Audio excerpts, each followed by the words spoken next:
Are you ready for it?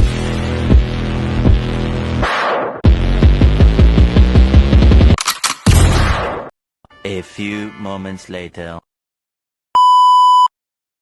Assalamualaikum warahmatullahi wabarakatuh. Hai semuanya, kami dari kelompok 2 ingin mempresentasikan video pembelajaran tentang analisis biaya volume laba alat perencanaan manajerial.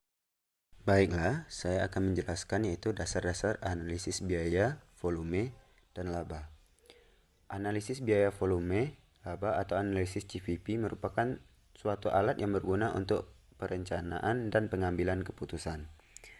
Karena analisis CVP menekankan pada keterkaitan biaya, kuantitas yang terjual, dan harga, maka semua informasi keuangan perusahaan terkandung di dalamnya. Yang pertama yaitu ada contribution margin. Contribution margin merupakan jumlah yang tersisa dari pendapatan dikurangi biaya variabel yang akan menutupi biaya tetap dan kemudian menjadi laba. Formula yang dapat digunakan untuk menghitung contribution margin adalah yaitu contribution margin sama dengan penjualan dikurangi dengan biaya variabel, atau contribution margin atau unit sama dengan harga jual per unit dikurangi dengan biaya variabel per unit. Sedangkan untuk contribution margin ratio dapat ditentukan dengan rumus sebagai berikut. Yang pertama yaitu contribution margin ratio sama dengan contribution margin dibagi dengan penjualan. Yang kedua yaitu break even point. Titik impas dapat dihitung dengan menggunakan metode persamaan atau equation method dan metode contribution margin method. Kedua metode dapat memberikan hasil yang sama. Metode persamaannya yaitu penjualan sama dengan biaya variabel ditambah dengan biaya tetap ditambah dengan laba. Dengan keterangan pada titik impas laba adalah 0. Metode margin kontribusi. Break even point atau unit sama dengan biaya tetap dibagi dengan margin kontribusi per unit. Break even point atau nilai uang sama dengan biaya tetap dibagi dengan rasio CM. Atau break even point atau nilai uang sama dengan biaya tetap dibagi dengan biaya variabel dibagi dengan biaya penjualan. Yang ketiga yaitu margin of safety. Margin of safety sebagai dari kelebihan penjualan yang dianggarkan atau akrual di atas titik impas volume penjualan. Analisis target laba dan titik impas. Target laba. Persamaan biaya volume laba. Satu pendekatan dengan melakukan metode persamaan biaya volume laba yang mana laba tidak sama dengan 0. Rumusnya penjualan sama dengan biaya variabel ditambah biaya tetap ditambah laba. Pendekatan margin kontribusi. Pendekatan dengan cara memperluas rumus margin kontribusi dengan memasukkan target laba. Titik impas. Titik impas terbagi menjadi 3, yakni titik impas dalam unit, titik impas dalam dolar penjualan, dan analisis multi-produk.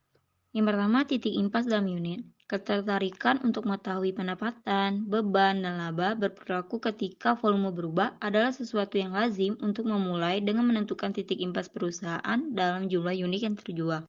Titik impas atau bisa disebut break even point adalah titik di mana total pendapatan sama dengan total biaya atau titik di mana laba sama dengan 0. Untuk menentukan titik impas dalam unit, maka perlu difokuskan pada laba operasi. Dalam hal ini, yang dilakukan pertama kali adalah menentukan titik impas, kemudian melihat bagaimana pendekatan yang telah digunakan itu dapat dikembangkan untuk menentukan jumlah unit yang harus dijual guna menghasilkan laba yang ditargetkan. Yang kedua, titik impas dalam dolar penjualan. Pada beberapa kasus menggunakan analisis CVP, manajer mungkin lebih suka menggunakan pendapatan penjualan sebagai ukuran aktivitas penjualan pada unit yang terjual. Suatu ukuran yang terjual dapat dikonversikan menjadi suatu ukuran pendapatan penjualan hanya mengalihkan harga per unit dengan unit yang terjual. Yang ketiga, analisis multi-produk. Analisis biaya volume laba mudah diterapkan dalam peraturan produk tunggal. Namun, kebanyakan perusahaan memproduksi dan menjual sejumlah produk atau jasa. Meskipun kompleksitas konseptual dari analisis CVP lebih tinggi dalam situasi multiproduk, pengoperasiannya tidak berbeda jauh. Beban tetap langsung atau disebut direct freight expense adalah biaya tetap yang dapat ditelusuri ke setiap produk dan akan hilang jika produk tersebut tidak ada. Beban tetap umum, yaitu biaya tetap yang tidak dapat ditelusuri ke produk dan akan tetap muncul meskipun salah satu produk perlu ditelusuri. Pertimbangan biaya, volume, laba dalam memilih struktur biaya terbagi menjadi 3. Yang pertama struktur biaya dan stabilitas biaya. Yang kedua operating leverage. Yang ketiga otomasi, resiko, dan manfaat dengan perspektif biaya, volume, laba. Struktur biaya dan stabilitas biaya. Struktur biaya berkaitan dengan proporsi relatif biaya tetap dan biaya variabel dalam organisasi. Organisasi selalu memiliki kebebasan dalam menentukan trade-off antara biaya tetap dan biaya variabel. Trade-off tersebut mungkin terjadi karena otomasi fasilitas sehingga biaya tenaga kerja langsung jauh berkurang. Selanjutnya yaitu operating leverage. Operating leverage adalah ukuran sensitivitas laba bersih terhadap persentase perubahan penjualan. Operating leverage bertindak sebagai multiplier. Yang terakhir yaitu otomasi, resiko, dan manfaat dengan perspektif biaya, volume, laba.